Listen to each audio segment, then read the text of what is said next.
Today I have two short readings for you. The first is If I Had My Life to Live Over by Irma Bombeck. I would have talked less and listened more. I would have invited friends over to dinner, even if the carpet was stained or the sofa faded. I would have eaten the popcorn in the good living room and worried much less about the dirt when someone wanted to light a fire in the fireplace. If I had my life to live over, I would have taken the time to listen to my grandfather ramble about his youth. I would never have insisted the car windows be rolled up on a summer day because my hair had just been teased and sprayed. I would have burned the pink candle sculpted like a rose before it melted in storage. I would have sat on the lawn with my children and not worried about grass stains. I would have cried and laughed less while watching television and more while watching life. I would have gone to bed when I was sick instead of pretending the earth would go into a holding pattern if I weren't there for the day. I would never have bought anything just because it was practical, wouldn't show soil, or was guaranteed to last a lifetime. Instead of wishing away 9 months of pregnancy, I'd have cherished every moment and realized that the wonderment growing inside me was the only chance in life to assist God in a miracle. If I had my life to live over when my kids kissed me impetuously, I would never have said, "Later, now go get washed up for dinner." There would have been more I love yous, more I'm sorries, but mostly, given another shot at life, I would seize every minute, look at it and really see it, live it and never give it back.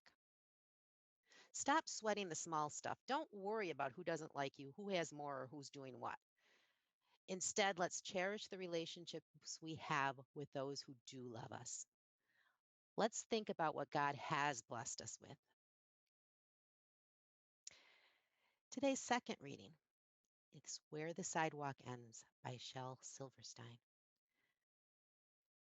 There is a place where the sidewalk ends and before the street begins, and there the grass grows soft and white, and there the sun burns crimson bright, and there the moonbird rests from his flight to cool in the peppermint wind.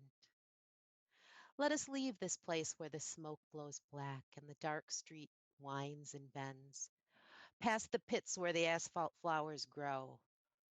We shall walk with a walk that is measured and slow, and watch where the chalk white arrows go to the place where the sidewalk ends.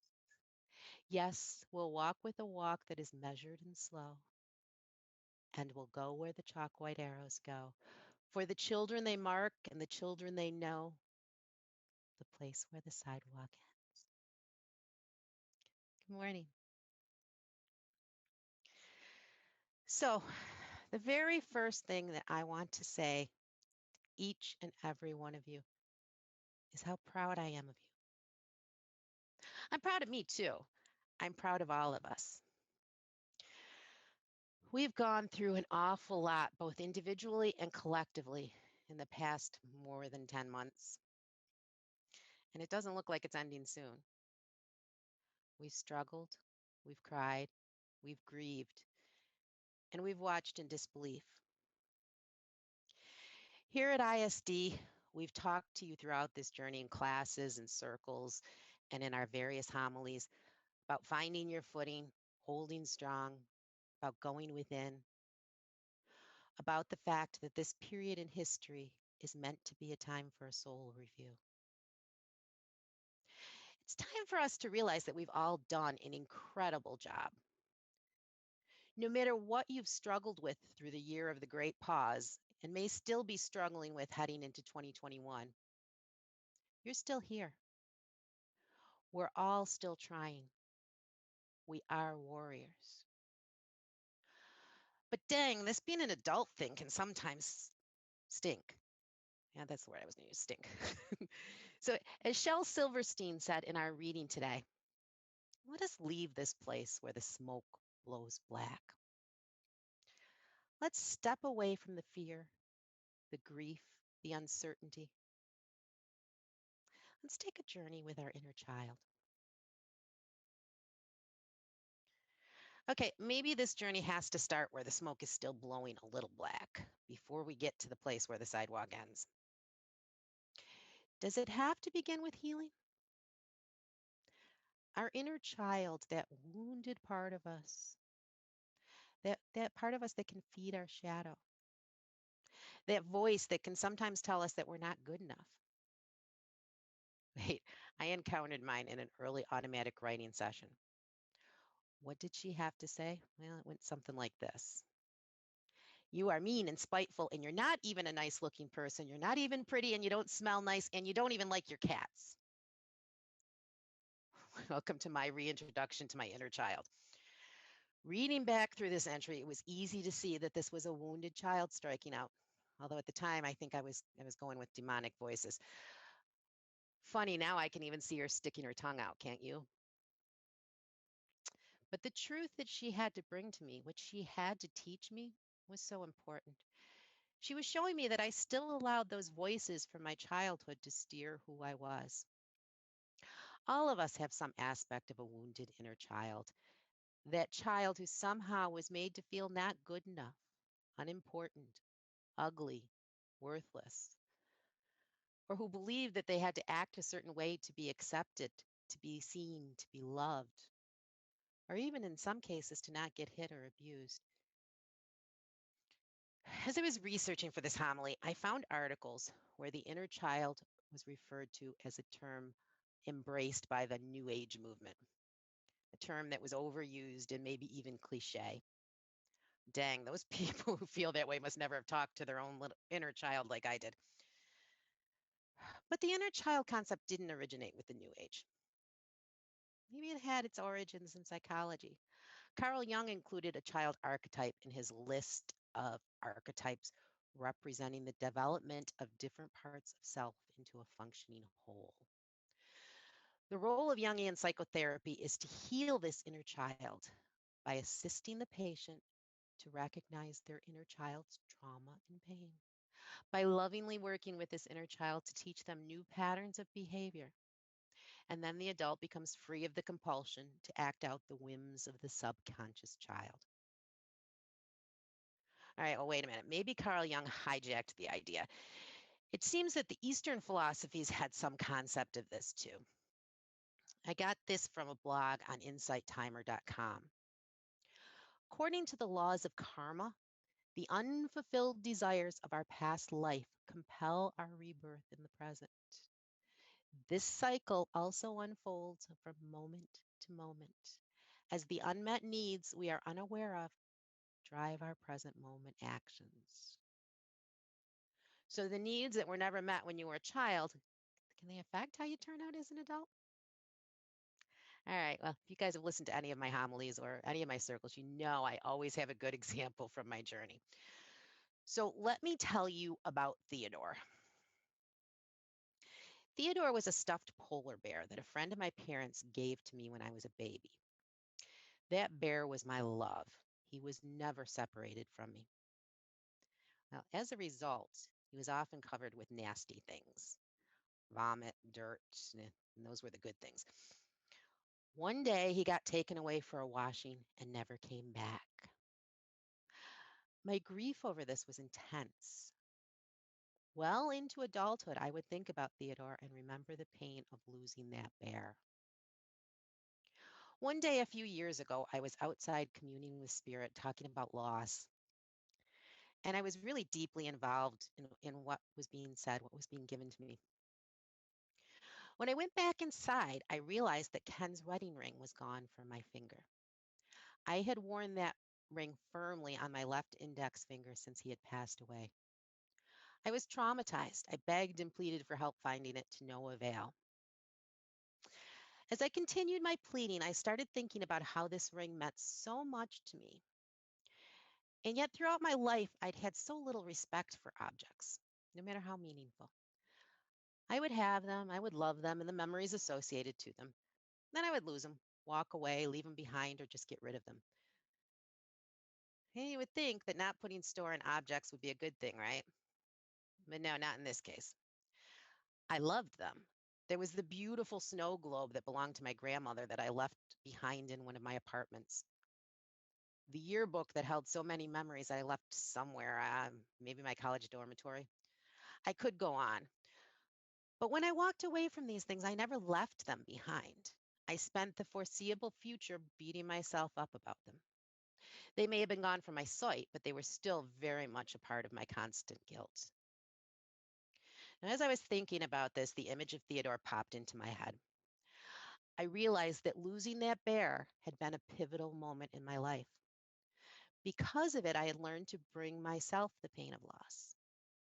So rather than live with the fear that I would lose an object that was important to me, that it would just be taken away, I had decided I would be the one to decide when and where objects disappeared from my life. I would create that pain myself.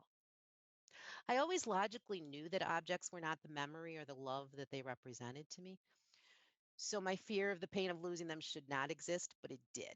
And since it did, I was going to have control over it. I would be the one hurting myself before someone else did. What I learned that day is that we never lose that inner child. She or he is a part of who we become as an adult. We just don't always realize that we've molded ourselves because of that inner child. So, step one in today's journey is recognizing that we have an inner child angry, wounded, lost, ignored, missing her teddy bear. Well, maybe it's time to remedy that. Step two in this journey is reconciling with this child. You know, the Christian concept of the Trinity, a triune God, Father, Son, Holy Spirit, or Mother, Daughter, Holy Spirit, or Mother, Son, Holy Spirit. You never mind, you got the idea. Three parts, one whole. Let's take that concept into ourselves. The adult, the child, the higher self. Three parts of one whole. Do we need to heal that child so we can become one healthy whole? Maybe not. Maybe we have it backwards. Maybe the New Age, Carl Jung, and the Buddhists all had it backwards, and Irma Bombach had it right. Maybe it isn't the child that we need to worry about. Maybe it's the adult part of us that we need to be concerned about. The adult who thinks that the good silverware needs to be saved for a special occasion, or that the pretty pink candle is made to be looked at and not burned, or that we shouldn't be eating on the good furniture. Crumbs and spills. Maybe the key to reconciling with our whole selves is by realizing that the child might actually be the healthy one. After all, I was the adult who allowed a lost teddy bear to steer my life. She just missed him like any other kid would. What did you play when you were a child? Dress up, school, house? We played with Barbies and G.I. Joe. We drove toy cars and had toy cash registers and toy kitchens. Seems like we spent our childhood playing at being adults. But once we're adults, we don't think about playing at being a child. Most of the time, we forget to play at all. We worry more about doing what we've been told a responsible adult should do than we do about enjoying ourselves. We spend our time searching for happiness outside of ourselves with a better job, a bigger paycheck, a more exotic vacation, instead of looking around at all that we have and being content with right where we are. Children believe that they can be anything they choose. They believe that their imagination is real and that there are no limits to what is possible. How many of us wanted to be ballerinas or astronauts when we were young? And then when we grew up, we were told that we needed to be sensible and realistic. And my guess is that very few of us became ballerinas or astronauts. Why? Because someone told us that it wasn't sensible. Or someone told us that women in today's world shouldn't want to be ballerinas. We should be CEOs and politicians. Yeah, that's a sensible life goal. Well, no wonder these inner children are so angry. So maybe after all, it isn't the child we need to worry about. Maybe reconciliation needs to be in the hands of the adults, the grown-ups who forgot how to believe in magic and possibility, the adults who forgot how to play.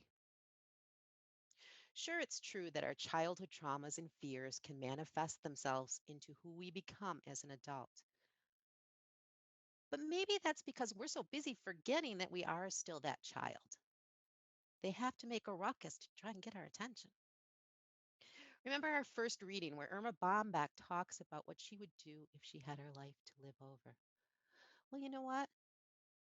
We do have our lives to live over every single day. So, step two, reconciliation. Stop being a boring adult who pretends that you don't have a child inside you. You need to allow that child to be part of who you are. You need to accept that they are you and you are them. So, here's step three on today's journey. Don't take steps one and two so dang seriously. Forget about healing our wounded child just for now.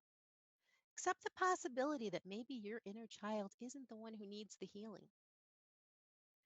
Forget about who should be reconciling with whom. After all, that separation was never real anyway. You and your child have always been together. You just forgot for a while. So let's forget about pain and trauma, childhood or otherwise. For step three, let's just play.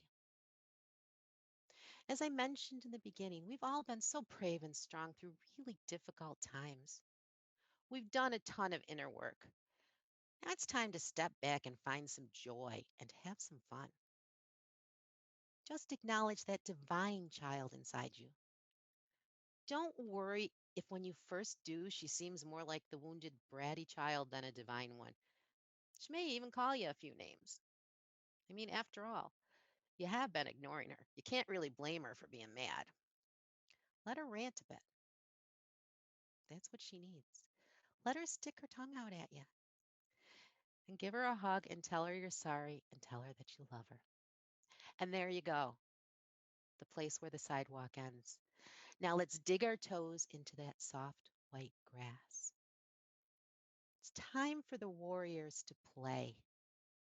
Put down the swords and the armor and pick up a squirt gun and a silly hat, or maybe some silly putty or some silly string, or just make silly faces. Just be silly.